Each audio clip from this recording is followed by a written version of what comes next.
What is up, everybody? Welcome back to another episode of George Reviews. I am the 80s Transformer fan. Today on George Reviews, I'll be taking a look at G.I. Joe Classified Series Tomax and Xamot Paoli. They are numbered at number 44 and number 5. They are the leader of the Crimson Guard, the owners of Extensive Enterprises. They are the evil twin brothers of Cobra. I picked these guys up off Amazon.com. Always love these characters. G.I. Joe was famous for great characters and famous for great bad guys. I mean, you know you have a winning franchise when your bad guys are great. These twins, I always thought of these guys as two Dick Graysons. They were acrobatic, they were evil to the core, and they once even foreclosed on Cobra itself. Which is really cool. They are packed in the standard G.I. Joe Classified packaging. Nothing really fantastic about it. A little bit of artwork on the front, and that's really not good. The artwork spills over to the side, and again, it's just okay. So let's get Tomax and Xamot open. Okay, I love to unbox on camera, you know, that's my thing, but since we have the same weaponry and the basic same figure, I'm just going to do one on camera and keep it rolling.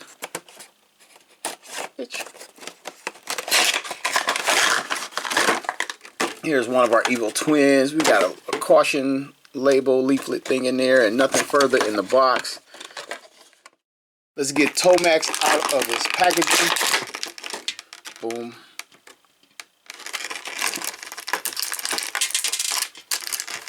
Accessories.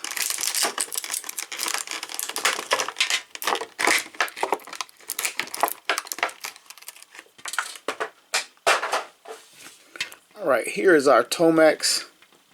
Let's flank him with Xamot.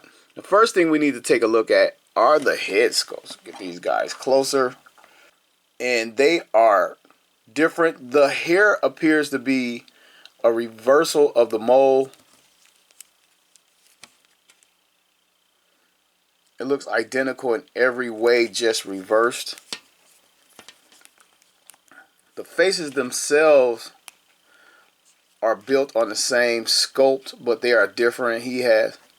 Tomax has the raised eyebrow like Mr. Spock, and of course, getting a closer look at Xamot's face because he has the scar. The scar looks like it was a nasty cut and it really didn't heal well. I mean, that's some pretty good detail on there. And him and his brother share what looks like to be brown eyes. The head is painted very well. Speaking of basically the same figure, but not quite. The sash around the shoulder area and the armor up here are reversed, obviously. Then where they put the holster for the daggers are reversed on the waist and on the leg, but still built on the same body. Back of the figure, mine looks pretty good. There's a little bit of paint splotch, just a little bit on the boot right here for Xamot. So let's put him down and take a look at articulation. Okay, since Tomax got the unboxing treatment, Xamot's going to get the articulation rundown. Xamot head will go for a 360 completely. He can look up, not too far up, and it's not because of the armor, it's just because of the design of the neck. And he can look down pretty far, and he's got some side to side in there. Get his arm up, start with the arm with the pauldron on it. Get his arm up that far, and it gets up just as far as the other arm. This does not hinder articulation at all. Rotates at the shoulder, 360 at the bicep. Nice molding and detail on that arm. His elbow, it has a double hinge in it, bends this far. Probably get a little bit more if I can get the two hinges to work at the same time. Not pretty much the same amount.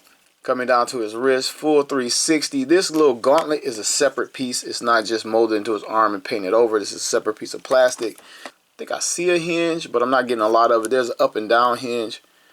Getting a little bit out of it, I guess. Coming down to his abdomen, he can crunch this far. Come back this far. The sash does not hinder it at all. And it's gray plastic and it's painted red over the gray. And now for the waist. Oh, mine is sticking. I'm not getting a lot of it. I don't know if it's because of this belt piece, but this is how much I'm getting. It won't 360, even though a human doesn't 360. But this is what I'm getting out. I'm not going to force mine. His legs come out this far to the sides. He has the drop down hips. They just did it on their own. From front to back this far, which is fantastic. upper thigh swivel, full 360 out of that. Double hinge knee. He has the boot cut of the shin swivel, which no human being could ever truly do. Foot goes front and back and side to side. So a ton of articulation. I can't wait to try to pose these guys in some acrobatic positions. Now we're going to get these guys armed up. Tomax, it's your turn again. Oh, I didn't comment on the outfit.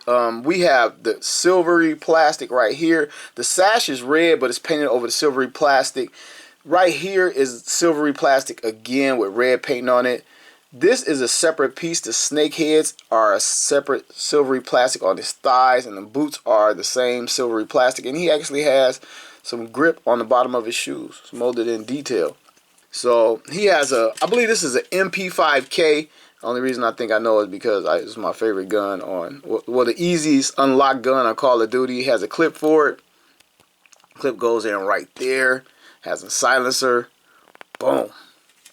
And we get it in his hand. No problems there. And like his hand went right on the trigger for me. Very, very nice. He comes with 2 daggers. We're going to sheath one in his boot right now. Make sure it sheaths. Bam. Let's make sure this one sheaths as well. Bam. All right. Well, since Snake Eyes, you got to check. Make sure it goes in there. Get the dagger in his hand. He seems like the type of guy that holds it upside down. But it's a black plastic silver blade. Slide it in the bottom of his hand. And yeah, this seems like this is how he would wield it. Like this. Here are the brothers all armed up, and man, I'm really loving these guys. These are like the first figures that are not in a retro wave that, to me, don't need a true update as far as style. These guys are actually styled like the 80s. And the 80s was such a fun era, man. The gimmicks were so fantastic. And speaking of gimmick, these guys' gimmick was if one of them got hit, the other one felt it. And it was kind of cheesy, but it was perfect for the time. It's still perfect. I still love that. Man, that was just amazing stuff. And apparently this thing comes loose. It taps into his back right there. Because I see this is loose. So I thought it was just floating around, but it actually has a tab. And now I don't want to tab in. Right there, so yeah. Alright, time to give Tomax and Xamot the size up and rundown. Here are Marvel Legends Scarlet Witch and Quicksilver, Master of the Universe Classics He-Man and She-Ra, Star Wars The Vintage Collection Luke and Leia, last but not least Transformers Masterpiece Sunstreaker and Sideswipe. Okay, G.I. Joe fans, to close out this review, I really like these figures. I don't see any room for an upgrade, like if they decide to do a vintage style packaging. Maybe they could get the silver a little bit more silvery, and maybe the hairstyle could be a little bit more 80s. But that's about it as far as like trying to upgrade these figures. My wish list, I wish these guys came with interchangeable hands. That would have been very cool. And I wish they would have came with a couple more weapons, but I'm not disappointed with what was packaged here. I love the articulation. I love the look of these figures. They took the same body, flipped it around, which they should. They're twins. And I really think these guys came out great. I can't wait to get the Crimson Guard to go with these guys. I haven't found those figures yet, but definitely will pick up at least 2 of those. I would even buy a red crimson repaint of these exact same figures, and I would love to get these guys in a suit. I picked my figures up on Amazon.com. I believe they still up on that site at retail cost, free shipping if you're a Prime member. And that's all I got for you. I want to thank everybody for watching another episode of George Reviews, the reviews where every toy has a story.